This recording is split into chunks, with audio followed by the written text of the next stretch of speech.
Okay, so we've met the banker king and all the challengers to his throne. Now let's talk about the possible outcomes. Because if there's one thing that Canadian political parties do better than governing and forming government, it's not governing and not being able to form government. This isn't an election about bold mandates. It's very much a grim numbers game, a Sudoku puzzle made of, again, vibes, spreadsheets, and the occasional, depending, constitutional crisis. So let's start with the most likely outcome, which is obviously in by now, most people are leaning this way as far as just like what's going to happen. And it's that Mark Carney and the Liberals are going to win, but not really. Like they're going to secure most seats, but not a majority. He doesn't sweep the country. He edges out the competition in a handful of swing ridings thanks to high profile endorsements, a very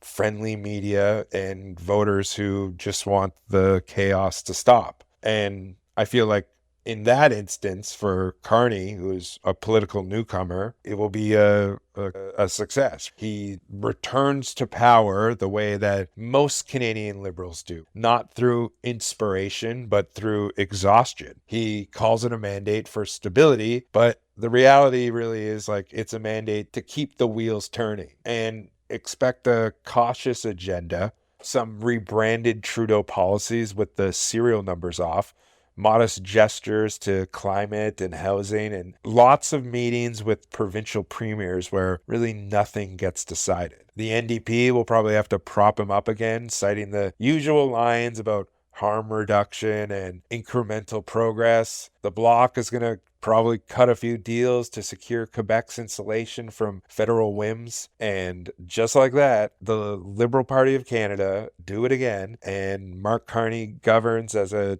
technocrat with patchwork of enablers around him. No movement, no base, just the inertia of the moment in a suit. The other likely scenario is, and every passing day this is becoming less and less likely, it is Poilievre wins more seats than anyone else, but still isn't able to form government because Canada is in the United States. You don't win just by coming first. You need a majority or friends. And Poilievre has neither at this point. The Liberals, the NDP, the Bloc, and the Greens would unite to block his throne speech. Essentially, it would be like a quasi-coalition that would declare the Conservatives toxic, their politics dangerous, and their vibes basically unbearable.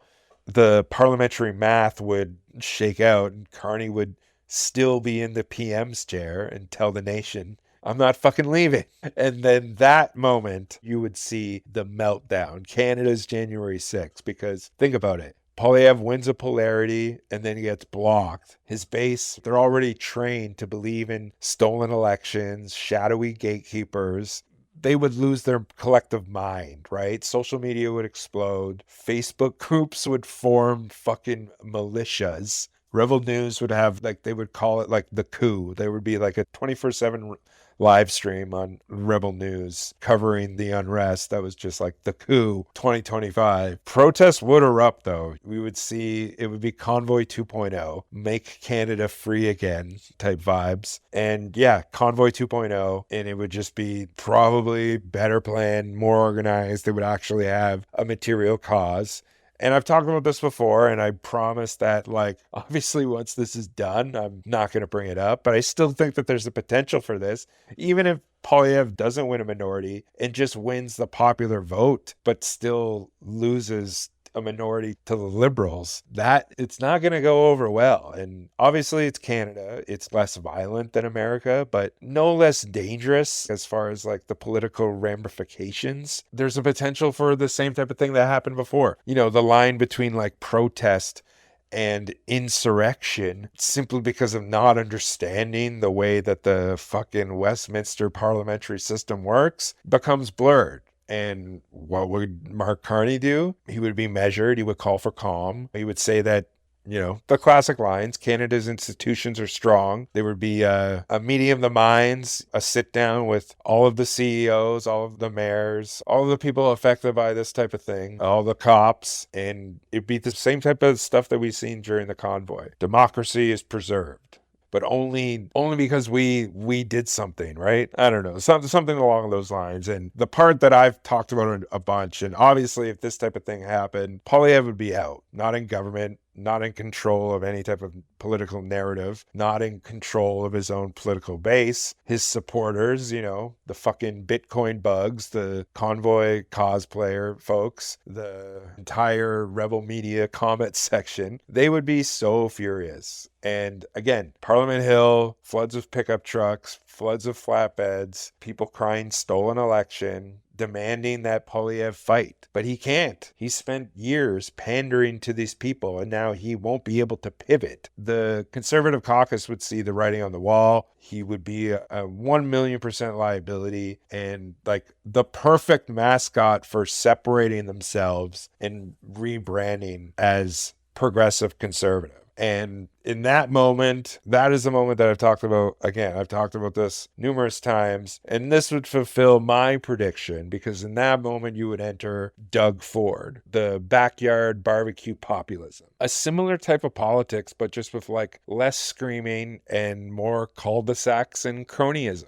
The Ford rebrand would be as common sense conservatives, right? The old classic Tory identity being rejuvenated. Housing, jobs, putting people first, all well, hyper austerity, selling off infrastructure, what Ford is known for. And the media, just because of his personality and because of the moment, would swoon. The suburban base in Ontario and then throughout all of Canada probably would start to swell. And within a few years, either Liberal minority or some type of coalition would crumble, and we'd get ourselves the rebranded progressive conservative Ford government with all the same policies that Poilievre had promised, just without the convoy hysteria. And it might seem outlandish, and you might be tired of me talking about this, but I still think that there's a chance, simply because of people's ignorance. And not even just the people's ignorance, it's the other people like in media, like Rebel News, and just like people who want to outrage farm and things like that. Their willingness, even if they understand that if a coalition were to be formed, that it would still be democratic. But there's so many people out there who are in positions of influence that would still be willing to stoke the flames. As long as they're not the ones getting their hands dirty, they'll say anything. They'll stoke any type of outrage. And it's dangerous, and I'm not, there's times to storm the Capitol when it's right and just, right? When the moment calls for it. But because you simply don't understand the electoral system is not one of them. The underlying truth to all of this is that we're not going to get any type of clear answer from this, because majority governments in Canada federally are over. The electorate is too fractured. The parties themselves are far too weak, and everything is too polarized and regionalized. It's almost as if the system was designed to uphold some type of status quo and keep people, ordinary people, and the people's hands away from power. And this, again, the Canadian political strategy over the past few years, since Trudeau in 2019, has been win just enough to keep the other guy out. Form a government, lean on the math, and basically just depend on no one else doing the actual math, or no one else being able to do the math, right? Because they don't have the numbers, they don't have the cards. And it's not just about mandates, it's about political survival. The Liberals couldn't lose power here. It would have been done for them. So they did the next best thing they could have done is just like create some very similar to the Kamala Harris thing, but the difference is, and I've talked about this before in other episodes, the difference is that with Kamala Harris, it's a two-party system and you're still the people in charge. You're still the incumbent. So you're still going to be running against the change candidate. The difference in Canada is that there's numerous other candidates besides the opposition, right? So you can't just have a binary change candidate.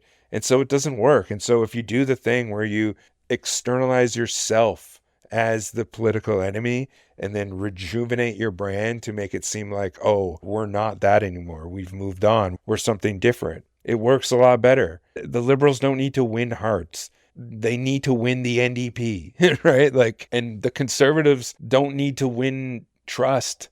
They need to win the Bloc Québécois in Quebec. And, I don't mean to laugh, but like what we're left with is not a democracy.